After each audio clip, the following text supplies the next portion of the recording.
Hello, hi everyone. কেমন আছো তোমরা? চলে এসেছি নতুন একটা ভিডিও নিয়ে। সন্ধেবেলা রেডি ফেডি হয়ে একদম বেরিয়ে পড়েছি। সানডে ইভিনিং ছিল এটা, তো এরকম প্রায় বেরোই আমরা। মানে বাবু এত ভালোবাসে গাড়ি চড়তে ওর জন্য বেশিরভাগটা বেরোনো হয়। আর ওকে নিয়ে যে কোথাও যে একটু গিয়ে বসে খাবো, মানে তার কোনো উপায় নেই। গেলেই মানে কাউকে দেখলে ফেকলে একটু মানে কাঁদে, ভয় পায়। এই জিনিসগুলো জানি কাটিয়ে উঠতে হবে, বাট ও এত পরিমাণে কাঁদে, আমরা কোথাও গাড়ি থেকে মানে নেমে যে কোথাও একটু যাবো টাবো মানে সেগুলো করতে পারি না। যার কারণে ওকে নিয়ে বেরোই ঠিকই, কিন্তু কোথাও গিয়ে বসতে পারি না বা মানুষের সাথে একটু কথা বলা এই করা এগুলো ওর জন্য করতে পারি না। বাট সময়ের সাথে এগুলো করতে হবে, ও যতই কাঁদুক। আর এখানে আমরা দুজনেই ওকে ডাকছি, আয় তুই ভিডিওতে আসছিস না। ও বসে বসে ওর পাপার গাড়ি ঘুরিয়েই যাচ্ছে। এই যে এসছেন উনি, আমার গোপাল, আমার সোনা, আমার বাবাই। মানে ওকে ওর পাপা মানে এত ভালোবাসে, এত ভালো। এটা স্বাভাবিক, এটাই হওয়া, বাট স্টিল বলছি কেন, মানে ওর বাবা থাকলে মানে আমি যে এইটুকুনি ওকে বকি সেইটুকুনিও মানে আর বকা হয়ে ওঠে না। মানে ওর বাবা এমন একটা করে, মানে ওর বাবার জন্যই ও নষ্ট হচ্ছে আর আমার মা বাবার জন্য। ওর বাবা আর আমার মা বাবা, এই এই তিনজন থাকলে আমি মানে ওকে বকা ঝোকা কিছু মানে কিচ্ছু বলতে পারি না।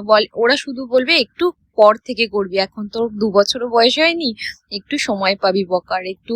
মানে আমি চাই যে মানে এখন থেকে একটু মানে ডিসিপ্লিন হোক, নইলে তো কদিন পর স্কুল যাবে। মানে এত বকাবকি ওই জন্যই করা, নিলে আমারও ভালো লাগে না ওকে বকাবকি করতে বা ওকে কাঁদাতে। তো যাই হোক, এই বেরিয়ে আমরা খুব আনন্দ করি। মানে যেইটুকুনি 1-2 ঘন্টা গাড়িতে কাটাই, আমার একটু মাঝে মাঝে মাথাটা গরম হয়ে যায় ওর বাবারও করি। এই যে খাবার দেখো প্যাক করে নিয়ে চলে আসছি, বাট একটু বসতে পারি না, কোথাও এ করতে পারি না। বাট ওর বাবা আমাকে বুঝিয়ে বুঝিয়ে মাথা ঠান্ডা রেখে রেখে ওর ছেলের জন্য মানে যতটা পারে ওর বাবা সামাল দেয় আমার মাথাটা। আমার মাঝে মাঝে একটু রাগ হয়ে যায়, এত প্যাকিং করে নিয়ে আসি বাড়িতে, বাট কোথাও বসে ডিনারটুকু করে আসতে পারি না। যদিও বা যাই ওকে রেখে যেতে হয়, তখন আবার আমার মনটা উথাল পাতাল করে যে ও কি করছে বাড়িতে না করছে। আর যা ছটপটে, মানে কথায় কথায় পড়ে যায়, লেগে যায় এদিক ওদিক। তো এইগুলোই মানে এটাই শুধু প্রবলেম, আর কোনো প্রবলেম নেই। ও একটু ভয় পায়, কাঁদে বেশি, মানুষজনের সাথে মিশতে গিয়ে প্রবলেম হয় ওর। বাড়িতে প্রচন্ড মানে এত মানে দুষ্টুমি করে, বাট বাইরে বেরোলেই অন্যরকম হয়ে যায়, যেই লোকজন দেখবে। তো এটা আস্তে আস্তে ঠিক হয়ে গেলে অনেকটাই ভালো হয়। গাড়িতে বসে বসে সময় কাটে না, দুজনে অনেক কথা থাকে যেগুলো বলা হয় না একসাথে। কমই সময় কাটানো হয় বাবু হওয়ার পর থেকে। এখানে বসে বসে সেই সব অনেক কথা, সাংসারিক অনেক কথা, অনেক কিছু কথাবার্তাও হয়। এরকম না যে বেরোচ্ছি ওকে নিয়ে ব্যস্ত থাকি, বাড়িতে থাকি ঠিক আছে, বাট বাইরে বেরোলে একটু নিজের সময় যেটা হয় সেইটুকুনিও পাই, ওটাও আবার ভালো লাগে মনে মনে, যে আমরা দুজনে একটু গল্প করতে পারি। ও গাড়িতে বসে থাকি তো কি হয়েছে, যাই হোক। তো এখানে ওই কি খাবো এখন সেটা নিয়ে বকবক করছি। আমার তো খাওয়া ছাড়া কোনো কথা নেই, তোমরা আস্তে আস্তে দেখলে বুঝতে পারবে। প্রচন্ড খাই, ওই জন্য ওরকম মোটা হয়ে গেছি। তো এখানে বসে বসে ওটাই বাবাকে বলছি, কি অর্ডার করে আনলি, আর ওই যেগুলো দিয়ে গেল খাবারগুলো রাত্রির জন্য কি কি নিলি, ওইগুলো নিয়ে কথা বলছি। আবার আমরা একে অপরকে তুই বলি, সেটা নিয়ে কেউ খারাপ ভেবো না।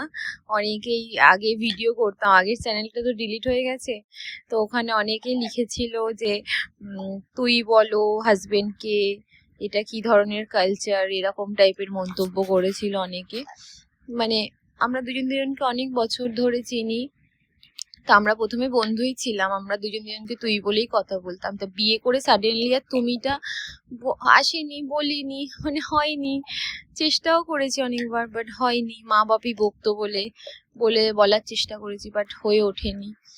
ওর দিক থেকে তাও হয়, আমার দিক থেকে একদমই হয়ে ওঠেনি। তার জন্য আমি জানি না, আমার হাজবেন্ড কিছু বলে না, তাই জন্য আর ওই জন্য হয়তো হয়ে ওঠেনি। এই যে ওর পাপার সাথে দুষ্টুমি করছে, এই সারাক্ষণ ওর গাড়িটা আসা মানে এইটাই, ওই হর্ন বাজাচ্ছে, সামনের লোকজনগুলো তাকিয়ে থাকে। মাঝে মাঝে তো আমার লজ্জা লাগে, মানে এমন এমন করে তো, মানে লোকজন দেখে আমাদেরকে, বাচ্চা বুঝতে পারে, অনেকে এসে হাসি, ওর সাথে কথা বলে, এ করে। এই দেখো না, এবার কাঁচটাকে নামাবে, আর ওর পাপা কি ভুল বুঝিয়ে রেখেছে ওকে। কাঁচটা নাকি নামিয়ে দিচ্ছে তো সুইচটা টিপে, এবার যখন তুলবে দেখো, এই যে এটা নাকি ও তুলছে, ও হাত দিচ্ছে বলে উঠছে, এটাতেও খুশি হয়, এটাই ওর পাপা করে। দুষ্টু পাপা একদম আমার। মানে ওর বাবা শুধু ওকে ভুলভাল, মানে ও যেটাতে খুশি সেটাতেই, মানে সে বেশি বেশি করে। আমি বলছি, আরে ভুল বোঝা, ঠিকটা তো বোঝা। বলবে না, ঠিক বোঝার সময় যখন হবে তখন বুঝবে। এই যে আবার আমার কোলে চলে এসছে, এখানে বলছে দেখো দাও। ওই যে খাবারটা চলে এসছে, এবার ও এক্সাইটমেন্টটা দেখো। ওর বাইরে জিনিস ওর একদমই খাওয়ানো হয় না ছোট থেকে, মা একদমই বারণ করা, মানে মায়ের নিয়মেই আমি চলি, মা যেটা বলে। কারণ আমার তো প্রথম বেবি, আমার কোনো এক্সপিরিয়েন্স নেই। আর দিদি ভাই মেজদি ভাইও বলে যা যা তাই তাই করি। ও দাও দাও বলে, মাঝে সাঝে একটা দুটো সময় ওকে দিই, কিন্তু ওগুলো মাকে আর জানাই না, ভিডিওটা আবার মা না দেখে। আমাদের স্ন্যাক্স চলে এসছে, হালকা ফুলকা সন্ধ্যাবেলা যেরকম খাওয়া যায়, হালকা ফুলকার মধ্যে এইসবই খাই। আর একটু, আর আমার তো আছেই এই যে চা, চা ছাড়া মানে আমার হবে না। কেমন লাগলো আজকে ভিডিওটা অবশ্যই জানিও। বাই। ভিডিওটা ভালো লেগে থাকলে সাবস্ক্রাইব করে নিন।